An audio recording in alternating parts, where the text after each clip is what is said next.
the ocean is forever.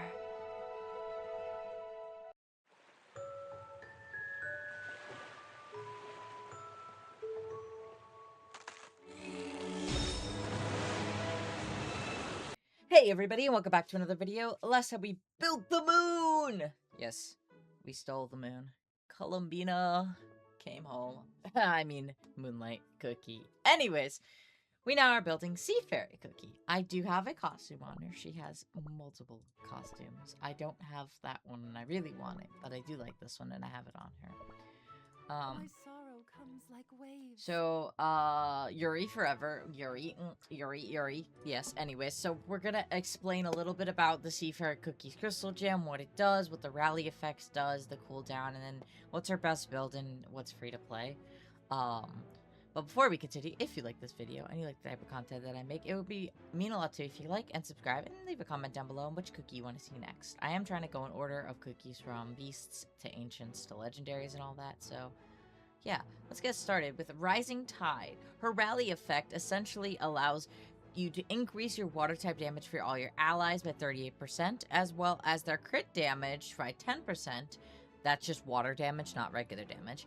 And the water type cookies damage by 20%. Her overwhelming feelings towards the moon. Additionally, she summons the Rising Tide and tidal waves that deal damage to enemies, reducing their defense and increasing water type damage taken. Additionally, they will increase the team's water type damage. Rising Tide and tidal waves pushes enemies back, stuns them, and deals additional damage to summoned creatures and targets with reduced defense. So essentially, she slams into them with a wave, and it does a lot of big PP damage. She also then summons Tears of Yearning, which are left in the wake of it, and those explode after pulling enemies into it, and they deal damage. So Rising Tide damage is 217.5%, and it stuns for 3 seconds, increases crit damage of water damage by 17.5% for 12 seconds, and it stacks only once. It decreases the defense by 15% of your enemies for up to 15 seconds, and stacks once. The water type damage is increased by 25% for 15 seconds and stacks up to once. And it goes on and on. But what is interesting about this is that it does extra damage to summoned creatures. So on the opposite side, if they have any sort of summons, it does extra damage. And it also does extra damage to defense reduced targets. This is at 10, it only does 35. And at 20, it increases. And at 30, maxed out, it does more. I'm trying to work on her this week. So, let's go to the setting guide that they recommend. They recommend water damage and cooldown. And I personally use attack. That's because I just have her on this one. I do have her on cooldown, but you can also put her on attack. Specifically, she does have her own resident topping. The Smithy Searing Raspberry works just fine. But you can also do, if I scroll down far enough, she does have the Sea Salt Raspberries. But she is a bomber and she is water, so she does well with other water cookies. And she's a leader. So, that being said, we're going to quickly run over here. And edit a team. Clear everything out. So, we're going to filter and do water cookies only. So, I recommend her. And you want these two. You want menthol, and then you want seltzer. They're great. I also really highly recommend cream soda cookie. She's great. Now, if you have limits, team limits, you don't have to pick her, but Black Pearl cookie is a good option, but if you have team limits where you can only have, like, one legendary on your team or whatever, you can choose this guy. He does healing and support.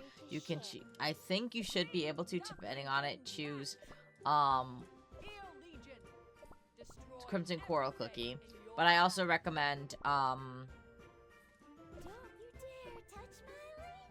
Frilled Jellyfish Cookie. Those are all good alternatives. Obviously, you can use Manju, you can use Agar, but she's not as good because Agar has everything. Or you can use Jajay Cookie as well. As for free-to-play builds for this, I highly recommend Old Pilgrim Skull. If you don't have that one, then there is a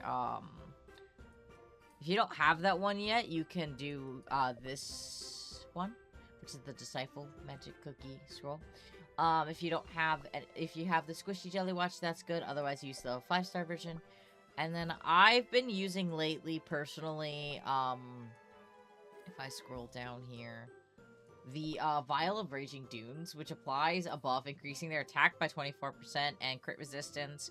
And also when their ally cookies revive, the buff is stacked up to 2 more times, and it just increases, so it's a pretty good artifact. You can also use the Sugar Swan's Shining Feather.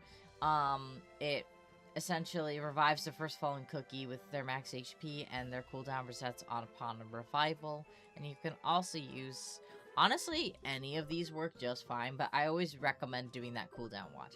And that is the team you're going to want for Seafairy Cookie, and that is free to play, because you can get all 4 of those in the gacha shop, which if I go over here and click on the mileage shop, they're all in here, although most of them I've already maxed out. But yeah, thank you guys so much for watching. I hope you guys enjoyed. If you have any questions or concerns, or want to know something more about Cookie Run Kingdom, comment down below, and I will see you all in the next one. Bye!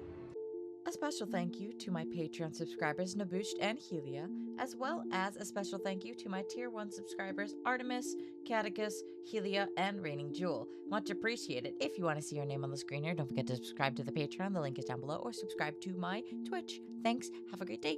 Bye!